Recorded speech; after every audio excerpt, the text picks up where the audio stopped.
Story 1. I was 18 years old and was riding the bus when I saw this extremely beautiful girl. She stared at me all the time, again and again, every time she was on the bus with me. I took all the courage I had and talked to her. She seemed very nervous and told me that she was 14 years old. I stopped talking to her. Story 2. In college, I met a girl who looked like the dream girl I had in my younger teenage fantasies. It was one of the few times I was brave enough to say something. I knew I would be kicking myself for the rest of my life if I didn't take the shot. She wasn't interested in me the way that I had hoped, but she became a close and dear friend for a good decade before life happened and we drifted apart. Story 3. I saw this girl at a concert, really pretty and attractive, made about half a second of eye contact. 10 minutes later, I was outside talking with friends. She ran into us, asking for a few cents to buy a drink, so I gave her €2. She kissed me on the cheek, and I pretty much fell in love instantly. We talked for a few minutes, then I had to go. A few days later, I found her on Instagram. It turns out she is a lesbian. My life. Also, please everyone, more love between us all. That's what this is about. Story 4. Yes, she was on temporary assignment at my work location. Gorgeous woman with a smile that just made me melt. I, at the time, was a fat slob and decided I was going to get my act together and ask her out. Spent all year working out, started being a more positive person, worked on my people skills, and honestly improved myself a lot. We had great rapport with each other, and a lot of my coworkers kept saying we would make a good couple. I waited until I knew she would be leaving to go back to her location to avoid any awkwardness of me asking a coworker out. Learned very quickly before I was going to ask her out that she did indeed have a boyfriend. That was okay with me. I'm glad I learned and ended up not asking her out. Still pretty good friends to this day. I never told her, but I owe her a lot. She helped me realize how much of a better person I could be and actually motivated me to work towards that. Still lots of improvement on my end, but I'm grateful I got the opportunity to know her. Story 5. Yes, I saw her at a nightclub and could not get her out of my head. She had the most beautiful face I have ever seen, literally the hottest girl I have ever seen. A few months later, I found her on Instagram by accident and started following her. She replied to a story I posted, and we started talking. We talked for a few days, and then she asked if I wanted to meet up. We met at her place, but we never really clicked. We just had completely different outlooks on life and were just too different. A shame, but it is what it is.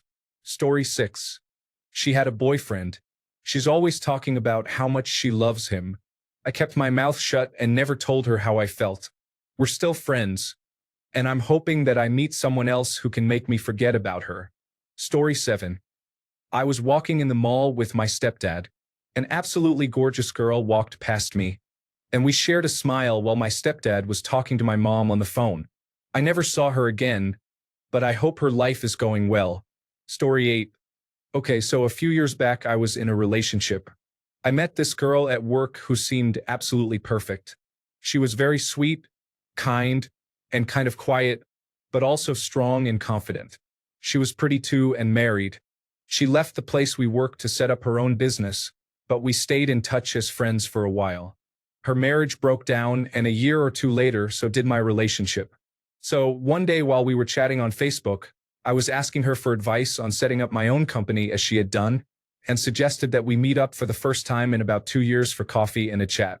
She coyly asked if I was asking her out on a date, and I, like a middle school boy idiot, said, "No way," as if I just want to meet as friends. Because I liked her so much, I didn't want to mess it up so early on. We haven't spoken since. Story 9. We dated for a few months. She was selfish and didn't want to put in any effort or make room for me in her life. In the end, I was her 5th priority. Everyone else in her life was a bigger priority, and all I was just a confidence boost when it fit her schedule. Story 10. I wouldn't say I reacted like anything. I was in a shop just getting some water, and she turned around and was ahead of me, about to pay. I was about to say something to her until she walked out, and by the time I finished paying, she was gone. Story 11. Asked her out, had an epic weekend, then tried long distance, and it quickly fizzled from that and us wanting completely different lives. I want a house and kids. She wants to live in a van and travel everywhere. Story 12. Yes, I met her in a lecture and we started talking and flirting.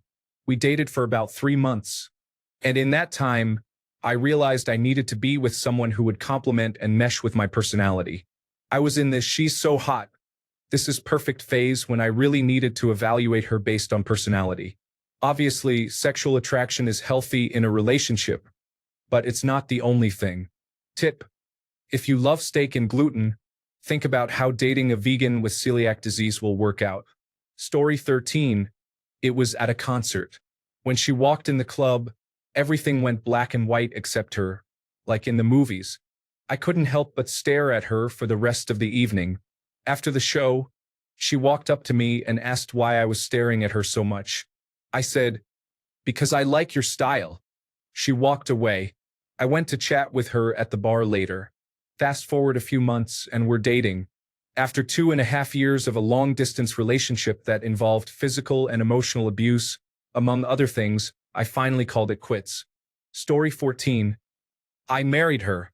It was not a love at first sight type deal, but it was certainly a lust at first sight situation. When I met her, it was a brief 10-minute conversation in a group because she knew one of my roommates in residence at university. After the conversation, I knew I wanted to at least talk to her again and tried to make any excuse to invite their group of friends to hang out with our group of friends so I could get a chance to talk. It turned out she was not just good-looking.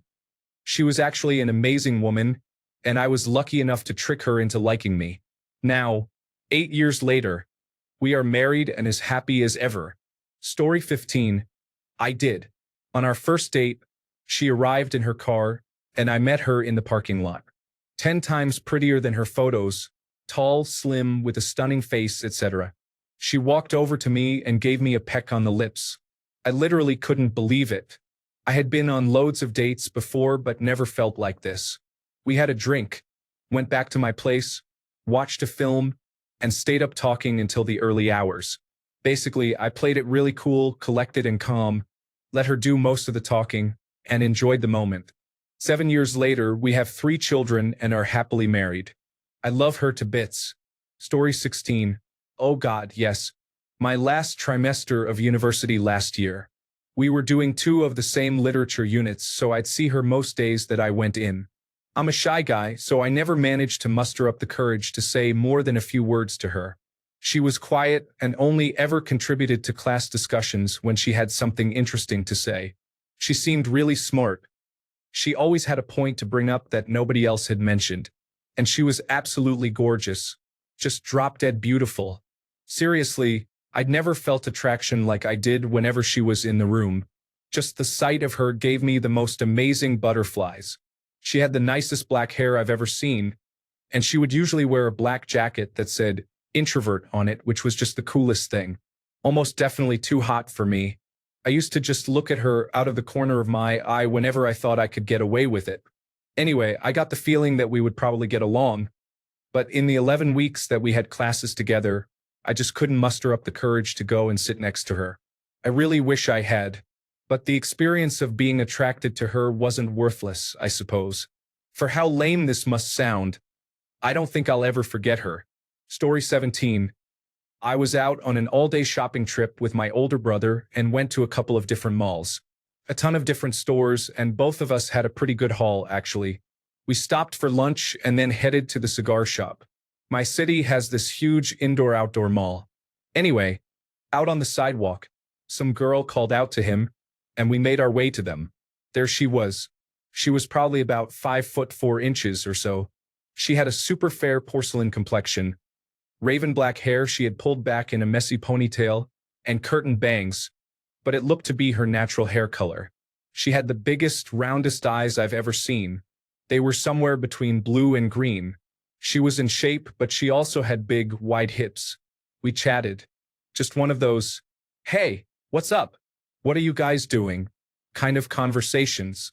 Small talk and banter about stuff at the mall for a few more minutes.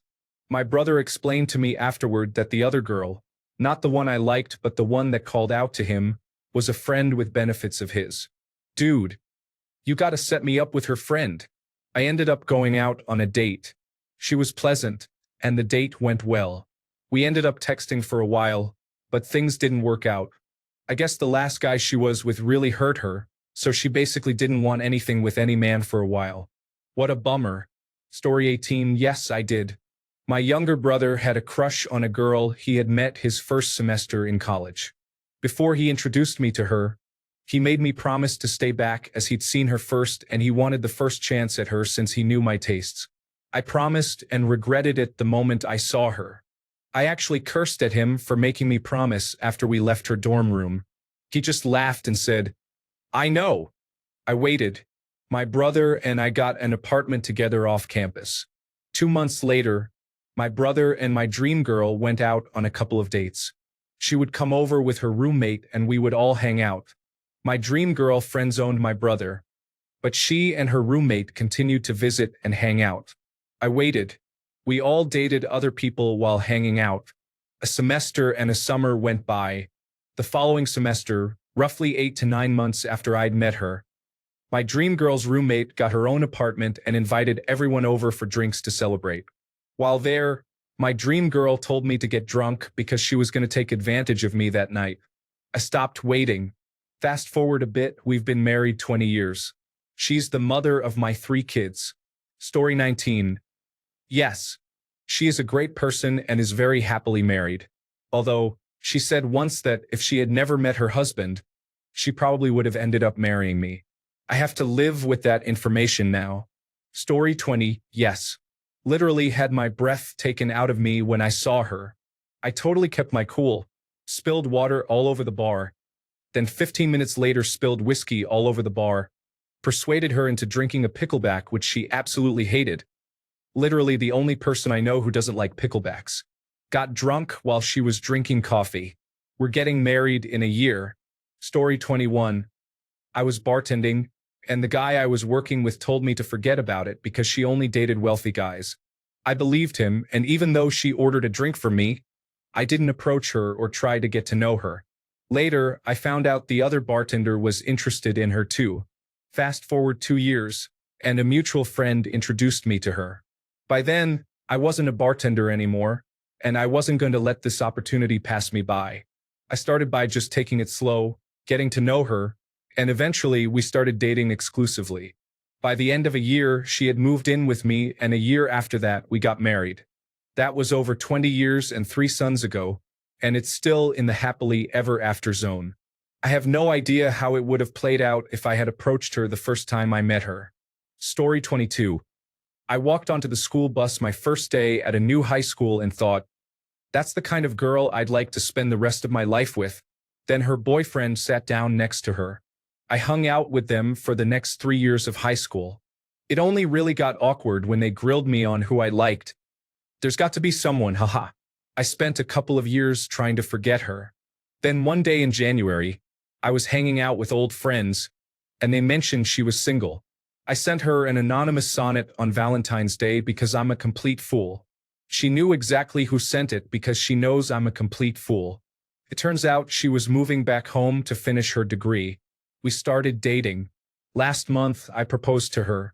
She said yes. I've written her a sonnet for Valentine's Day every year since that first one, because I'm a complete fool. Story 23. Yes, I did. We have known each other for about 2 years and kept in contact over quite a distance. I finally had the courage to tell her I wanted to meet her again after not seeing her for over a year. She didn't have any recent pictures on her social media. Fast forward a week, we met for coffee in a city between our hometowns. I didn't even recognize her at first because she had changed so much. She colored her hair, but she was always tall and slim due to her hobbies. We hit it off pretty well and we were talking a lot. For hours later, I had to tell her that it was time for me to leave. Outside the cafe, I went for a hug, but she went for a kiss. I have been dating her for a couple of weeks now, and my love for her just grows stronger. Story 24. The first time, I was in college where I met the most beautiful girl I had ever seen in my life. I had a buddy who was very good at picking up women. He was naturally charismatic and witty. We were all partying in a friend's dorm room and she walked in. My heart stopped. Throughout the night, I watched my friend try endlessly to seduce her, and then watched her eyes roll to the back of her head again and again. I found this hilarious. We, on the other hand, hit it off right away, and she invited me back to her place to hang out. That night, we spent the whole night talking and watching The Fresh Prince of Bel-Air until the sun came up. I loved every second of it. She couldn't figure out why I hadn't made a move, and I could tell when I had to go she was a bit disappointed. I just liked her and didn't want our interaction to just be a hookup. I asked her to hang out again the next night, and I did not let the same thing happen. We spent the next 3 years together. Eventually, though, she moved on. Perhaps I was a bit immature at the time and wasn't quite ready for a post-college long-term relationship. I don't blame her, but I was wrecked, and it took me years to stop comparing other potential partners to her. 3 years later, I met my second dream girl. I had spotted her a few times around my law school, and I recall having that wow moment every time. She was stunning. Then, she was sitting in the library when a mutual friend introduced us. Couldn't believe my luck. He did the thing where he mentioned something about each of us, so we had something to talk to each other about. Expert move. We chatted a bit, and I could tell she enjoyed talking to me. I asked her out to go rock climbing and have dinner after. She agreed, and the whole time I marveled at this wonderful woman as I found what she had to say and who she was as attractive as her appearance. She really was my dream girl. Alas, though, I thought it was a date and she did not. There was someone else that she was seeing at the time, but she wanted to be friends. I agreed to be friends but backed off the romantic advances. Still, I couldn't help needing to go to the cafe at the same time I knew she would be there, going out of my way to run into her. It went on like this for another year. We really were friends, and she was the first woman who made me forget all about the first dream girl when I was with her. It was like she was beyond compare. Eventually, I recognized that there was some toxicity to my one-sided romantic feelings. It wasn't fair to me and it wasn't fair to her, so I began to distance myself. It was heartbreaking for me. Finally, the guy she was seeing broke it off with her because he was scared of the commitment she wanted. 3 months later, we were dating. 10 years later, we're happily married and have a wonderful son. I'm a lucky person,